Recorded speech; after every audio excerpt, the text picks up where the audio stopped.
Christmas here on Now, and in the Train and Spirits of Christmas, we are talking about, is it a concert?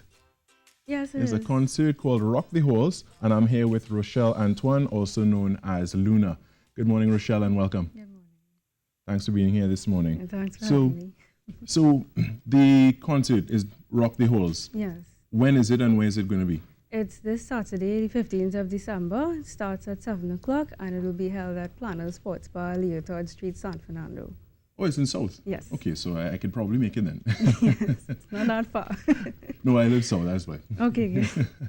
All right, so is this in benefit of anything in particular, or is it just a production that you're doing? Well, it's not just a production. It is a benefit. It's more of a personal benefit. As you know, I have a condition called Ehlers-Danlos syndrome, or EDS. Ehlers-Danlos syndrome. Yes, it's a group of heritable connective tissue disorders, and it's rarely diagnosed. So it takes a long time to get a diagnosis. You know, you experience a wide range of symptoms over the years that seem to have no relation to each other. What are some of these symptoms, if you can, from your experience? Well, musculoskeletal pain, like joint pain, dislocations, hypermobility plays a role in it as well. So, people who are double jointed and hypermobile, that's on one end of the spectrum, so to speak. And so that can pose a lot of issues, that come up, because when you think of connective tissue, right, your entire body is made up of connective tissue, right? And the problem is faulty collagen, in your DNA. So that can make things a bit complicated. Okay, and what is your everyday experience with Ehlers-Danlos syndrome? Well, every day is some level of pain. In fact, if you can sit or stand for more than an hour comfortably, then you're pretty lucky. Really? Yeah, so because it can get really uncomfortable, yeah.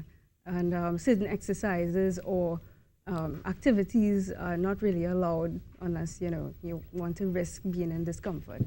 Okay. So, so the concert is really to help with getting some assistance with treatment, to do some more testing. So it's for medical expenses, really? Yes, yes. So I'm guessing it's a costly thing. It is, because when you think about the fact that it's rarely diagnosed, and in Trinidad it's almost unheard of, Right. It takes a lot of procedure and, research to really get the help that you would need. And we're just talking about what's readily available in our country. Right. So. And we're not even speaking about the things that are needed from abroad yet. Exactly. Right. Exactly. But at times like these, good to, keep up with the research and the data that's coming out, especially online now that, the internet has so much information out there on coping strategies. So things like that can be really, really helpful. Yeah. I agree. It can be helpful, and, just having a positive outlook on things, mentally, it helps a lot. Yeah, because it does take a toll in that aspect as well. Definitely does. Yeah. How does it affect your performances? Well, I can say anxiety definitely is one thing that is actually connected with this. So you go from ordinary stage fright to just, is everybody looking at me? What's going on in the crowd? Yeah. Things like that, your preparation. And, people know that stress and things like what you think about, all of this is mental, right? But it does have an effect on your body physically. Yeah, definitely. And for me, it's kind of like double or triple fold, the rate at which it could affect you. And so you can start to experience physical symptoms just from worrying about something. So you're worrying about the pain that you feel, you're worrying about if I'm going to be comfortable enough, if I can stand, if I can dance, things like that. Most people don't have to think about, and I have to plan ahead for things. Definitely. So before being diagnosed and before it getting to this stage, were you, in your performances, were you dancing and standing and... Of course, but there are always repercussions, and it's not just about performances alone. Anything I was involved in always had some kind of consequence that I didn't understand.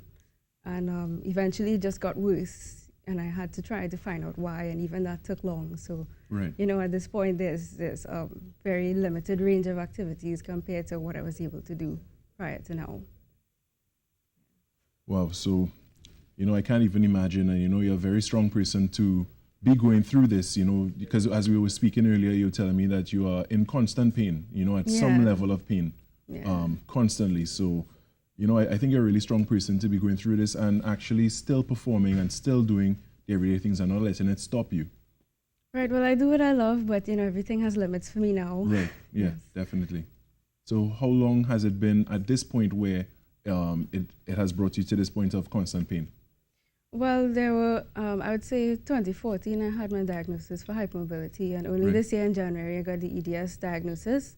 But from since then and even before, I had a ton of things happening to me I just did not understand. I would be falling down in public. Sometimes if I do too much work, I'll feel pain for the next 2 weeks, Right. things like that. And now it's gotten to the point where I can't do too much during the day. If I push, then I have to face consequences. Consequences. Yes. And some of these consequences are? Well, I wouldn't be able to get out of bed, Okay. right? I still try to relax and calm my mind with meditation. I do Tai Chi and Qigong because for people like me, I can't go to the gym, you know, Right. to keep fit, and you're in constant pain. So I, I could go on and on really because it's very complicated. But on a day-to-day basis, it's just about what can I get done without doing too much harm to Right. my body. All right, so You let's know? speak about the concert because this is definitely something that people should go there and show their support and give their support because again you're an extremely strong person, I would say, for going through this with such grace. So let's talk about the concert a little bit. Right. When is it again? It's on Saturday, the 15th of December, this Right. Saturday, 2 days from now. And it will be at Planners Sports Bar, Leotard Street, San Fernando. It starts at 7. There'll be 4 bands. Wow. Yes, they would be Steampunk, the Anarchists, the OMPR band, and Clavium. So we have some, and I'll be doing a couple performances Okay, as so well. you will be performing Yes, as well. yes. All right. That's really good to know. And finally, where can people get tickets? Do you just go to the venue and you pay at the door? Well, there are tickets available. They cost $100. You can get them at Rick's Sports Bar in Curab, Phoenix Bar and Lounge in Shogunas, Right. Planners Sports Bar, and Chelsea's Restaurants and Bar in St. Madeleine. Other than that, you'll have to pay $120 by the door. All right. So, Yeah, the door you pay yeah. more, right? Yeah. Well, Rochelle, thank you so much for all you've shared with us. So, I wish you all No the best on your problem. journey, and Thanks a I do lot. wish you the best for the event and that you get the full support of the public and those who are interested in supporting you in your way. Thanks. All right. So have a good one, and thanks again for being here. Thanks a lot.